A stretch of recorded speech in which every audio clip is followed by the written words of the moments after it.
C'est un escalier qui va permettre d'accéder à une scène, donc il y aura beaucoup de passages et on a décidé d'utiliser le sapin car déjà c'est moins cher déjà, tandis que si on utilisait un bois plus noble comme le chêne ou le hêtre pour ce genre d'ouvrage, ça n'aurait pas de grands intérêts parce que dans tous les cas c'est un genre d'ouvrage consommable.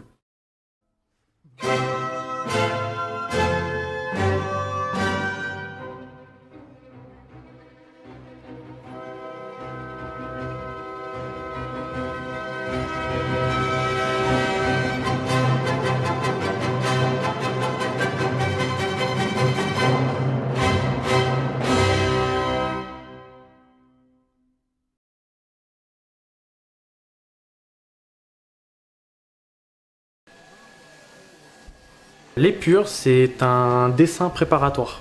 Généralement, les épures, on les fait en taille réelle. En ce qui concerne ces séances-là, on l'a fait en taille réelle, mais on l'a fait aussi en échelle 1/4. Pour justement avoir une idée, se projeter en dessinant quel type de matériaux on va devoir utiliser, quelle quantité on va devoir utiliser, quelle mesure serait le mieux. En fait, c'est pour faire des mises en scène. Ici, qui traverse toute la feuille, nous avons le limon qui nous sert à maintenir les marches, les contre-marches, à faire la jonction entre toutes les pièces. Nous avons chaque marche numérotée. Donc là, en l'occurrence, nous avons 6 marches. On a chaque contre-marche qui font la jonction entre les marches et les contre-marches. Lorsqu'on achète du bois, il est généralement recommandé commercialement de choisir du bois qui a un taux d'humidité inférieur à 20%. Sauf que du coup à l'atelier avec 20% d'humidité on peut pas encore le travailler. Il faut le laisser minimum peut-être un jour ou deux, peut-être un peu plus, qu'il descende à peu près à 11,5 pour le travailler.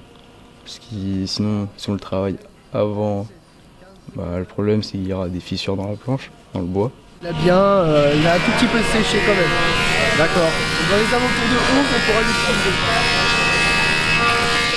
Alors là, je suis en train de travailler sur un logiciel de dessin pour pouvoir modéliser notre escalier en 2D, pour ensuite pouvoir le transférer sur le logiciel de la commande numérique et de pouvoir le modéliser en 3D.